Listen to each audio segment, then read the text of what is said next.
भगवान शिव माता पार्वती से कहते हैं, हे देवी, मनुष्य के भाग्य में जो लिखा है वो होकर रहता है। यदि किसी सिद्ध पुरुष के द्वारा मनुष्य को भविष्य ज्ञात हो जाए तो वह उसे बदलने की कोशिश करता है, पर विधि के विधान को समझ नहीं पाता और उसकी कोशिश नाकाम होती है। देवी, मनुष्य के भाग्य को केवल त्रिदेव ही बदल सकते हैं। देवी, आज मैं आपको एक कथा सुनाता हूँ और जो भी मनुष्य इस कथा को ध्यानपूर्वक सुनता है वह समझ जाता है कि विधि का विधान कितना विचित्र है, उसे मनुष्य क्यों नहीं समझ सकता।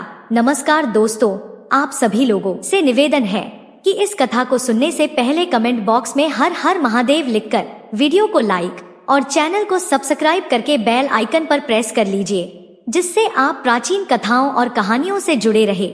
दोस्तों, फिर भगवान शिव कथा को सुनाना प्रारंभ करते हैं और कहते हैं, हे देवी, एक समय की बात है, उत्तर दिशा में एक अत्यंत शोभायमान नगरी थी। उस नगरी के राजा का नाम अग्रसेन था। अग्रसेन बड़ा ही दयालु और प्रजा का पालन करने वाला राजा था। सारी प्रजा राजा के न्याय से अत्यंत संतुष्ट थी। राजा अग्रसेन धर्म का पालन करते हुए न्याय करते थे। उन्होंने कभी किसी के साथ अन्याय नहीं किया। पापी और दुराचारी लोगों के लिए वे अत्यंत कठोर और निर्दय थे। चोर, लुटेरों और हत्या करने वालों को राजा कठोर दंड दिया करते थे। इसी कारण से उनके राज्य में गलत काम करने की कोई चेष्टा नहीं करता था। सारी प्रजा महाराज के कठोर स्वभाव से भी परिचित थी। महाराज अग्रसेन की एक पुत्री थी जिसका नाम गायत्री था। गायत्री अत्यंत गुणवान और इंद्र की पत्नी सच्ची के समान सुंदर थी। उस समय उस नगर में गायत्री जितनी सुंदर स्त्री कोई नहीं थी। जब गायत्री बड़ी हुई तो राजा को उसके विवाह की चिंता सताने लगी। इसीलिए राजा ने अपनी पुत्री के विवाह के लिए उचित वर खोजना आरंभ किया, किंतु कई वर्ष बीतने के बाद भी राजा को कोई उचित वर नहीं मिला। फिर एक दिन एक ऋषि महाराज अग्रसेन के राज्य में पधारे। वे ऋषि बड़े ही विद्वान और चारों वेदों के ज्ञाता थे। उन्हें भूत और भविष्य जानने की विद्या भी प्राप्त थी। महाराज अग्रसेन ने उन महान ऋषि का बड़े आदर के साथ स्वागत किया। उन्हें आसन देकर उनका पूजन किया और हाथ जोड़कर उन्हें नमस्कार किया। राजा के इस प्रकार के आदर सत्कार से वे ऋषि अत्यंत प्रसन्न हुए और उन्होंने राजा को आशीर्वाद दिया और कहा, हे राजन, मैं आपके आदर सत्कार से अत्यंत प्रसन्न हूँ। आपकी जो भी कामना हो मांग लो, मैं अवश्य पूरी करूँगा। तब महाराज अग्रसेन कहते हैं, हे मुनिवर, मेरे पास सब कुछ है, धन धान्य, हाथी घोड़े, सोने के भंडार, किंतु इतना सब कुछ होने के बावजूद भी मेरे मन में एक बहुत बड़ा दुख है। मुनिवर कहते हैं, हे राजन, मैं आपके दुख को जानता हूँ, इसीलिए अब आप निसंकोच होकर कहिए, आप जो कुछ भी जानना चाहते हैं, मैं आपकी समस्या का निवारण अवश्य करूँगा। महाराज अग्रसेन कहते हैं, हे मुनिवर, मेरे पास अनेक प्रकार के ऐश्वर्य होने के बावजूद भी मैं मेरी पुत्री के लिए उचित वर की खोज नहीं कर पा रहा हूँ। हर पिता की यही इच्छा होती है कि वह अपनी पुत्री के लिए उचित वर की खोज करें ताकि विवाह के पश्चात उसकी पुत्री सुखपूर्वक जीवन व्यतीत करें। इसीलिए हे मुनिवर, कृपया आप मुझे यह बताइए कि मेरी पुत्री का विवाह कब होगा और किसके साथ होगा। मेरी पुत्री के लिए उत्तम वर कहाँ पर मिलेगा। तब वह ऋषि कहते हैं, हे राजन, मैं आपकी दुविधा को समझता हूँ और मैं आपकी इस समस्या का समाधान भी अवश्य ही करूँगा। इतना कहकर वे ऋषि ध्यान लगाते हैं और राजा की पुत्री के भविष्य को देखने लगते हैं। राजा बहुत ही उत्सुक होकर उस ऋषि की बात सुनने के लिए उनके सामने हाथ जोड़कर बैठ जाते हैं। वे ऋषि राजकुमारी गायत्री के भविष्य को देखते हैं और फिर अपनी आंखें खोलकर राजा को बताने लगते हैं, हे राजन, आपकी पुत्री के लिए उत्तम वर तो आपके राजमहल में ही निवास करता है। यह बात सुनकर राजा आश्चर्य में पड़ जाता है और सोचने लगता है, हमारे राजमहल में ऐसा वह कौन सा उत्तम वर है जो मेरे राजमहल में रहता है और मुझे उसके विषय में नहीं पता। राजा अचंभित होकर उस ऋषि की ओर देखते हैं और कहते हैं, हे मुनिवर, आप यह क्या कह रहे हैं। हमारे राजमहल में ऐसा वह कौन सा पुरुष है जो हमारी राजकुमारी के लिए उत्तम वर है। वह अब तक मेरी नजर में क्यों नहीं आया। कृपया आप मुझे उस पुरुष के विषय में बताइए। तब ऋषि कहते हैं, हे राजन, मैं आपको उस पुरुष के विषय में अवश्य बताऊंगा और आप स्वयं खुशी खुशी अपनी पुत्री का विवाह उस पुरुष से कर देंगे। राजा कहता है, हे मुनिवर, इस प्रकार के वचन बोलकर आप मुझे दुविधा में डाल रहे हैं। कृपया शीघ्रता से बताइए, वह उत्तम वर कौन है जो मेरे ही राजमहल में निवास करता है। वे ऋषि कहते हैं, हे राजन, ध्यान देकर सुनो, आपकी पुत्री गायत्री का विवाह आपके महल में निवास करने वाले सदानंद नाम के नौकर के साथ होगा। यह बात सुनकर राजा का कलेजा फट जाता है। वह बहुत क्रोधित हो जाता है वह सदानंद राजा के महल में निवास करने वाला एक नौकर होता है। राजा चंद्रसेन को सदानंद का स्वभाव अत्यंत प्रिय होता है। सदानंद राजा का हर प्रकार से ख्याल रखता था। सदानंद गरीब घर में जन्म लेकर भी अत्यंत बुद्धिमान और गुणवान था। उसने अनेक शास्त्रों का अध्ययन भी किया था, किंतु दरिद्रता के कारण वह राजा के महल में नौकर का काम करता था। सदानंद का स्वभाव भी अत्यंत दयालु था और वह बड़ी ही कुशलता से राजा की सेवा करता था। जब महाराज अग्रसेन बीमार थे तब सदानंद ने ही राजा की बहुत अच्छी तरह से देखभाल की थी, किंतु राजा को यह बात हजम नहीं हुई कि उनकी पुत्री का विवाह सदानंद के साथ होगा। राजा को बहुत गुस्सा आ गया। राजा सोचने लगा, यह मुनि सच बोल रहा है या बस ऐसे ही बातें बना रहा है। देखने से तो विद्वान लगता है, लेकिन बातें तो मूर्खों की तरह कर रहा है। भला किसी राजकुमारी का विवाह किसी नौकर के साथ कैसे हो सकता है? मेरी पुत्री अत्यंत सुंदर गुणवान है और सदानंद तो एक मामूली नौकर है, यह कैसे संभव हो सकता है? इस प्रकार से सोचकर वह राजा उस ऋषि से कहता है, हे मुनिवर, अवश्य आपसे कोई भूल हुई होगी। मेरी पुत्री तो राजकन्या है, उसका विवाह किसी नौकर के साथ कैसे हो सकता है? कृपया आप फिर से एक बार मेरी पुत्री का भविष्य देखकर बताइए। फिर वह ऋषि कहते हैं, हे राजन, मैंने जो कहा है वह सत्य ही है। मैं कभी असत्य नहीं कहता। मैंने जो भविष्य देखा वही बात आपको बता दी है। आप चाहे या ना चाहे, आपकी पुत्री का विवाह तो इसी नौकर के साथ होगा। आपकी पुत्री के भाग्य में जो लिखा है वही होगा। भाग्य का लिखा कोई नहीं बदल सकता। इतना कहकर वे ऋषि राजा को और उसकी पुत्री गायत्री को आशीर्वाद देते हैं और उस स्थान से चले जाते हैं। ऋषि के जाने के बाद राजा गहरी चिंता में पड़ जाता है। उसे ऋषि पर बहुत क्रोध आने लगता है। वह इस बात को स्वीकार करने के लिए तैयार नहीं होता है कि उसकी पुत्री का विवाह एक नौकर के साथ कैसे हो सकता है। फिर राजा सोचता है, अगर मैं उस सदानंद को राज्य से निकाल दूंगा तो फिर उसका विवाह मेरी पुत्री के साथ नहीं होगा।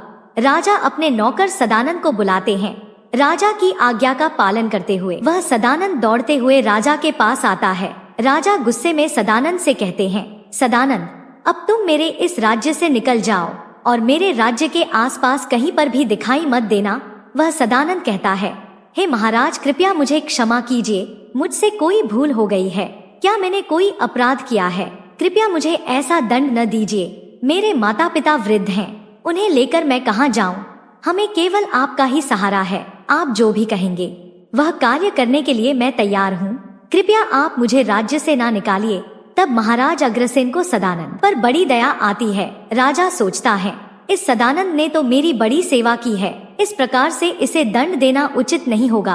राजा कहते हैं, सदानंद, तुम्हारे माता पिता की रक्षा में करूँगा। उन्हें राजमहल में रहने दिया जाएगा और उनकी अच्छी तरह से देखभाल की जाएगी, किंतु तुम्हें राजमहल छोड़कर जाना होगा। सदानंद सोच में पड़ जाता है, आखिर मैंने ऐसा कौन सा अपराध किया है जो राजा मुझे राजमहल से निकाल रहे हैं? अवश्य ही कोई बड़ा कारण होगा, अन्यथा महाराज कभी किसी के साथ अन्याय नहीं करते। इतना सोचकर सदानंद राजा से कहता है, हे महाराज, आप बड़े दयालु हैं। आप मेरे माता पिता की जिम्मेदारी उठा रहे हैं, इसीलिए मैं आपका आभारी हूँ। मैं जानता हूँ कि मेरे माता पिता आपके पास सुखी रहेंगे, इसीलिए अब मैं आपकी आज्ञा का पालन करते हुए आपके राज्य को छोड़कर चला जाता हूँ और जब तक आप मुझे स्वयं नहीं बुलाते तब तक मैं लौटकर नहीं आऊंगा। महाराज कहते हैं, सदानंद, तुम्हारी स्वामी निष्ठा से मैं प्रसन्न हूँ, किंतु मैं भाग्य के खेल के कारण विवश हूँ। इसीलिए अब तुम किसी दूसरे राज्य में चले जाओ और अपना जीवन सुखपूर्वक व्यतीत करो। फिर वह सदानंद महाराज का राज्य छोड़कर चला जाता है। सदानंद चलते चलते एक घने जंगल में पहुंच जाता है। तब उसे वहां पर वही ऋषि मिलते हैं जिन्होंने राजकुमारी गायत्री की भविष्यवाणी की थी। सदानंद उस ऋषि को देखकर उन्हें प्रणाम करता है और कहता है, हे मुनिवर, इस वन में आप अकेले क्यों भटक रहे हैं? क्या आपको कोई सहायता चाहिए तो बताइए, मैं आपकी सहायता अवश्य करूंगा। वे ऋषि सदानंद को देखकर मुस्कुराते हैं और कहते हैं, वत्स, तुम्हारा भाग्य बड़ा प्रबल है। मैं देख पा रहा हूँ कि तुम्हारे पास बहुत सारी धन संपत्ति आने वाली है। सदानंद कहता है, हे मुनिवर, आपने जो भी कहा मैं उसके लिए आपका धन्यवाद करता हूँ, किंतु मैं तो राजा के महल का एक मामूली नौकर था। अब राजा ने भी मुझे अपने राज्य से निकाल दिया है, इसीलिए अब मैं काम और भोजन की तलाश में भटक रहा हूँ। तब वह ऋषि कहते हैं, जो भी होता है अच्छे के लिए होता है। तुम एक सत्यवादी और धार्मिक पुरुष हो, इसीलिए तुम्हारे साथ कभी अनुचित नहीं होगा। अगर तुम मेरी बात मानोगे तो मैं तुम्हारे हित की बात कहना चाहता हूँ। सदानंद कहता है, हे मुनिवर, मेरे माता पिता कहते हैं कि साधु संतों की बात को हमेशा मानना चाहिए। साधु संत जो कहते हैं वह भले के लिए ही कहते हैं, इसीलिए आप जो भी आज्ञा देंगे मैं उसका पालन अवश्य करूंगा। वे ऋषि कहते हैं, हे वत्स, अब तुम दक्षिण की ओर जाओ, वहाँ पर राजा विपाशा का राज्य है। उन्हीं के राज्य में जाने के बाद तुम्हारा कार्य सफल हो जाएगा। सदानंद उस ऋषि की बात का स्वीकार कर लेता है और उन्हें प्रणाम करके उनसे आज्ञा लेकर दक्षिण दिशा की ओर निकल पड़ता है। बहुत दिनों तक चलने के बाद सदानंद दक्षिण देश में राजा विपाशा के राज्य में पहुंच जाता है। दक्षिण देश के राजा विपाशा बहुत वृद्ध होते हैं, उनकी कोई संतान नहीं होती है। जब राजा विपाशा की मृत्यु होने वाली होती है तब उन्हें स्वप्न में साक्षात देवी लक्ष्मी आकर दर्शन देती है और कहती है, राजन, तुमने दान धर्म करते समय कभी अपने हाथ पीछे नहीं खींचे, किंतु तुम्हारे पूर्व जन्म के पाप के कारण तुम संतानहीन रहे। इसीलिए तुम्हारी मृत्यु के पश्चात तुम उस व्यक्ति को अपना राजा नियुक्त करना जिसे वह हाथी चुने, जिसे तुमने मेरे मंदिर में रखा है। इतना कहकर देवी लक्ष्मी अंतर्ध्यान हो जाती है। तब राजा विपाशा मृत्यु से पूर्व अपने मंत्रीगण से कहते हैं, हे मंत्रियों, अब मेरी मृत्यु का समय निकट आ चुका है और साक्षात माँ लक्ष्मी ने मुझे दर्शन देकर महत्वपूर्ण कार्य सौंपा है। मेरी मृत्यु के पश्चात तुम उस व्यक्ति को अपना राजा घोषित करना जिसे माँ लक्ष्मी के मंदिर में रखा हुआ हाथी चुने। सभी मंत्री राजा की बात का आदर करते हैं और ऐसा ही करेंगे कहकर राजा को आश्वासन देते हैं। फिर कुछ समय बाद राजा की मृत्यु हो जाती है। राजा की मृत्यु के बाद सभी मंत्रीगण उस हाथी को लेकर राजमहल के सामने खड़े हो जाते हैं और सारी प्रजा से कहते हैं, यह हाथी जिसका भी चुनाव करेगा वही हमारा अगला राजा होगा। ऐसा हमारे दिवंगत महाराज का आदेश है। फिर सभी प्रजाजन उस स्थान पर इकट्ठा हो जाते हैं और सदानंद इस समय उस स्थान पर पहुंच जाता है। वहां का दृश्य देखकर उसे कुछ समझ नहीं आता कि क्या चल रहा है। वह वही चुपचाप खड़ा होकर देखने लगता है। फिर वह देवी लक्ष्मी का हाथी अपनी सूंड में फूलों की माला पकड़कर राजा का चुनाव करने के लिए आगे बढ़ता है। सबसे पहले वह मंत्रियों के पास जाता है। वह मंत्रियों की ओर गौर से देखा है, लेकिन किसी का भी चुनाव नहीं करता। यह देखकर मंत्रीगण आश्चर्य में पड़ जाते हैं। अब प्रजा में से ही कोई एक है जो राजा बनेगा। फिर वह हाथी धीरे धीरे प्रजा के लोगों के सामने से गुजरने लगता है। सभी प्रजाजन उस हाथी को देखकर उसे पुकारने लगते हैं, लेकिन हाथी प्रजा में से भी किसी का चुनाव नहीं करता। कुछ समय बाद वह हाथी उस स्थान पर पहुंच जाता है जहां पर वह सदानंद खड़ा होता है। वह हाथी सदानंद को गौर से देखने लगता है। कुछ समय तक सदानंद के सामने रुकने के बाद वह हाथी सदानंद के गले में माला डाल देता है और उसी का चुनाव अगले राजा के तौर पर करता है। यह देखकर सभी मंत्री और प्रजाजन आश्चर्यचकित हो जाते हैं और नए राजा की प्रशंसा करने लगते हैं। फिर सभी मंत्रीगण उस सदानंद के पास जाते हैं और उसका सत्कार करते हैं और कहते हैं, हे मान्यवर, आप कौन हैं जिन्हें माँ लक्ष्मी के हाथी ने हमारे नए राजा के तौर पर चुनाव किया है। तब सदानंद उन्हें अपना परिचय दे देता है। फिर सभी मंत्रीगण सदानंद को दक्षिण देश का राजा घोषित कर देते हैं और उसे राजगद्दी पर बिठा देते हैं। जब सदानंद राजगद्दी पर बैठता है तो उसे उन ऋषि की कही गई बात याद आ जाती है और वह प्रसन्नता से मुस्कुराने लगता है। सदानंद राजा बनकर प्रजा की बहुत सेवा करता है। वह अनेक मंदिर और देवालयों का निर्माण करता है। वह अनेक धार्मिक अनुष्ठान करता है, दान धर्म करता है, जिससे उसकी कीर्ति संपूर्ण पृथ्वी लोक में होने लगती है। सब तरफ राजा सदानंद की प्रशंसा होने लगती है। राजा अग्रसेन भी दक्षिण देश के राजा के विषय में बहुत सुनते हैं और उनकी कीर्ति और महानता से प्रभावित होकर वे निश्चय करते हैं कि वे अपनी पुत्री का विवाह दक्षिण देश के राजा के साथ ही करेंगे। तब महाराज अग्रसेन अपनी पुत्री के विवाह का प्रस्ताव दक्षिण के राजा के पास भेजते हैं। महाराज अग्रसेन से उनकी पुत्री के विवाह का प्रस्ताव देखकर सदानंद बहुत प्रसन्न हो जाता है और उस प्रस्ताव को स्वीकार लेता है। फिर महाराज अग्रसेन अपने रथ में सवार होकर दक्षिण देश के राजा से मिलने के लिए चले जाते हैं। महाराज अग्रसेन के मन में बड़ी प्रसन्नता होती है। वे भगवान को धन्यवाद देते हुए कहते हैं, हे प्रभु, आपने मेरी कामना को पूर्ण किया, मेरी पुत्री के लिए उत्तम वर प्रदान किया। आपका कोटि कोटि धन्यवाद। जब महाराज अग्रसेन रथ में बैठकर जा रहे होते हैं तभी उन्हें रास्ते में वही ऋषि मिलते हैं जिन्होंने राजकुमारी गायत्री के विवाह की भविष्यवाणी की थी। महाराज अग्रसेन अपना रथ रोककर उस ऋषि से कहते हैं, हे मुनिवर, आपकी वाणी तो असत्य निकली। आपने कहा था कि मेरी पुत्री का विवाह तो हमारे राजमहल में रहने वाले नौकर के साथ होगा, इसीलिए मैंने उस नौकर को अपने घर से निकाल दिया और भाग्य का लेखा बदल दिया। अब मेरी पुत्री का विवाह दक्षिण देश के महान राजा के साथ हो रहा है, जिन्होंने संपूर्ण पृथ्वी पर विजय प्राप्त की है। राजा की बात सुनकर वे ऋषि मुस्कुराने लगते हैं और कहते हैं, हे राजन, मैंने जो भविष्यवाणी की थी वह सत्य थी और वही होगा जो मैंने कहा था। हे राजन, भाग्य का लेखा कोई मिटा नहीं सकता। फिर राजा अग्रसेन उस ऋषि की बातों को नजरअंदाज कर देते हैं और हंसते हुए आगे बढ़ते हैं। कुछ समय बाद महाराज अग्रसेन दक्षिण देश के राजा के राजमहल के पास पहुंच जाते हैं। तब वहां के मंत्रीगण राजा अग्रसेन का स्वागत करते हैं और उन्हें लेकर राजा सदानंद की सभा में पहुंच जाते हैं। जब अग्रसेन राजा सदानंद को देखते हैं तो उनका उनकी आंखों पर विश्वास नहीं होता है। वे देखते ही अपने नौकर सदानंद को पहचान लेते हैं।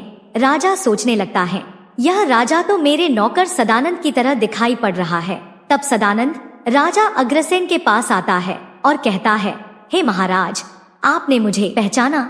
मैं वही सदानंद हूँ जो आपके राज्य में नौकर का काम करता था और आपने मुझे अपने राज्य से निकाल दिया था। सदानंद की बात सुनकर राजा अग्रसेन लज्जित हो जाते हैं और शर्म से अपना सिर नीचे झुका लेते हैं और कहते हैं, हे राजन, मुझे क्षमा करो, मैंने आपके साथ बहुत अन्याय किया है। मेरे द्वारा जो भी भूल हुई कृपया मुझे क्षमा कीजिए। वह सदानंद कहता है, हे महाराज, आप मुझसे क्षमा ना मांगे। मैं जो कुछ भी हूँ केवल आपकी वजह से हूँ। यदि उस दिन आप मुझे राज्य से ना निकालते तो आज मैं राजा नहीं बन पाता। इसीलिए आपने जो भी किया वह भाग्य का खेल था। भाग्य में जो लिखा होता है वही होता है, कोई भी भाग्य को बदल नहीं सकता।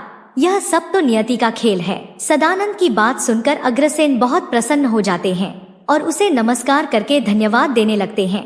फिर राजा अग्रसेन बड़ी ही प्रसन्नता के साथ खुशी खुशी अपनी पुत्री गायत्री का विवाह सदानंद के साथ कर देते हैं। महाराज अग्रसेन को बड़ा दुख होता है कि उन्होंने उस महान ऋषि का अपमान किया था, जिन्होंने गायत्री के विषय में भविष्यवाणी की थी कि उसका विवाह सदानंद के साथ होगा। फिर महाराज अग्रसेन उस ऋषि से मिलने के लिए जाते हैं और उन्हें प्रणाम करके क्षमा याचना करने लगते हैं। वे ऋषि भी राजा को क्षमा कर देते हैं और कहते हैं, हे राजन, मैंने पहले ही कहा था कि भाग्य का लेखा कोई बदल नहीं सकता। जो भाग्य में लिखा होता है वही होता है। दोस्तों, कहानी कैसी लगी कमेंट करके जरूर बताएं और वीडियो को लाइक और चैनल को सब्सक्राइब करके बेल आइकन पर प्रेस कर लीजिए, जिससे आप प्राचीन कथाओं और कहानियों से जुड़े रहे। हर हर महादेव।